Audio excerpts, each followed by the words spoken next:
नमस्कार दोस्तों। अब ज़रा सोचिए, अगर कोई ऐसा देश जो खुद आतंकवाद का गढ़ माना जाता है, जिसके पास पहले से ही न्यूक्लियर वेपन्स हैं, अगर वही देश अब ऐसी मिसाइल टेक्नोलॉजी डेवलप कर रहा हो जो यूनाइटेड स्टेट्स जैसे सुपर पावर को भी निशाना बना सकें, तो क्या ये सिर्फ एक रीज़न टू वरी है या एक नया ग्लोबल न्यूक्लियर क्राइसिस की शुरुआत? जी हाँ, हम बात कर रहे हैं पाकिस्तान की और उसके नए आईसीबीएम प्रोग्राम की। ऑपरेशन सिंदूर के बाद अब जो रिपोर्ट सामने आ रही हैं वो बेहद चिंताजनक और गंभीर हैं। सबसे पहले जो बात सबसे ज़्यादा अटेंशन ग्रैब कर रही है वो है कि यूएस की इंटेलिजेंस एजेंसी ने ये साफ कर दिया है कि पाकिस्तान अब ICBM capable nuclear weapons develop कर रहा है। और इसमें उसकी मदद कौन कर रहा है? चीन। अब ज़रा गौर करिए, आईसीबीएम यानी इंटर कॉन्टिनेंटल बैलिस्टिक मिसाइल, जिसकी रेंज 5,500 किलोमीटर से भी ज़्यादा होती है और ये सीधा अमेरिका तक न्यूक्लियर बॉम्ब पहुंचा सकती है। यानी ये अब कोई इंडिया स्पेसिफिक डिटरेंस तो नहीं रहा, ये अब ग्लोबल ब्लैकमेल का कार्ड बनता जा रहा है। हिलेरी क्लिंटन ने एक बार कहा था कि if you rear snakes in your backyard they will eventually bite you too. तो अब वो सांप जिसे अमेरिका ने सोचा था कि बस भारत को डसने के लिए है, आज अपना फन अमेरिका की ओर भी घुमा चुका है। तो यूएस की पॉलिसी मेकर्स ने हमेशा पाकिस्तान के न्यूक्लियर प्रोग्राम को स्ट्रेटेजिक साइलेंस से देखा। चाहे वो रीगन एरा हो, चाहे वो बुश एरा हो, किसी ने भी पाकिस्तान के ऊपर ईरान जैसी सख्त पॉलिसी नहीं अपनाई। लेकिन अब वही बॉम्ब अब अमेरिका की तरफ देखा जा रहा है।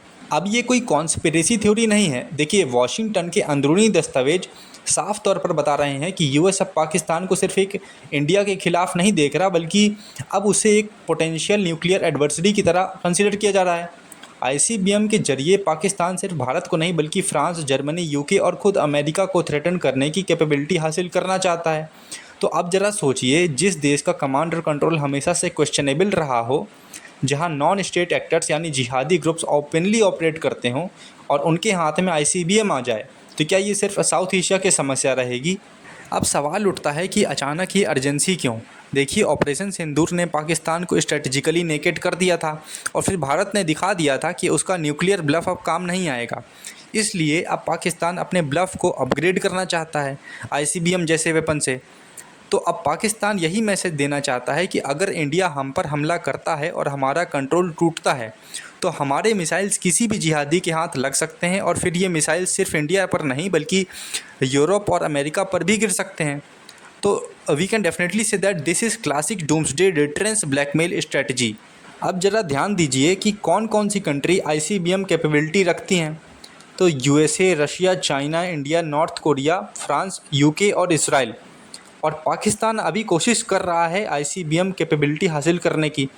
अब अगर पाकिस्तान इस क्लब में शामिल हो गया तो न केवल भारत के लिए बल्कि पूरे पश्चिमी जगत के लिए एक टिकिंग टाइम बॉम्ब बन जाएगा। अब थोड़ा टेक्निकल समझते हैं कि मिसाइल के कितने टाइप और उनकी रेंज क्या होती है। तो पहला आता है बैटलफील्ड रेंज बैलिस्टिक मिसाइल, जिसकी रेंज 200 किलोमीटर से भी कम होती है। फिर आती है short range ballistic, medium range ballistic और इंटरमीडिएट रेंज बैलिस्टिक। उसके बाद सबसे लास्ट में सबसे ज़्यादा रेंज वाली आईसीबीएम यानी इंटर कॉन्टिनेंटल बैलिस्टिक मिसाइल, जिसकी रेंज 5500 किलोमीटर से भी ज़्यादा होती है। अब पाकिस्तान कहता है कि उसके सारे मिसाइल सिर्फ इंडिया डिटरेंस के लिए हैं। तो फिर 10,000 किलोमीटर रेंज वाला बैलिस्टिक मिसाइल किसके लिए है? क्या दिल्ली न्यूयॉर्क चला गया है?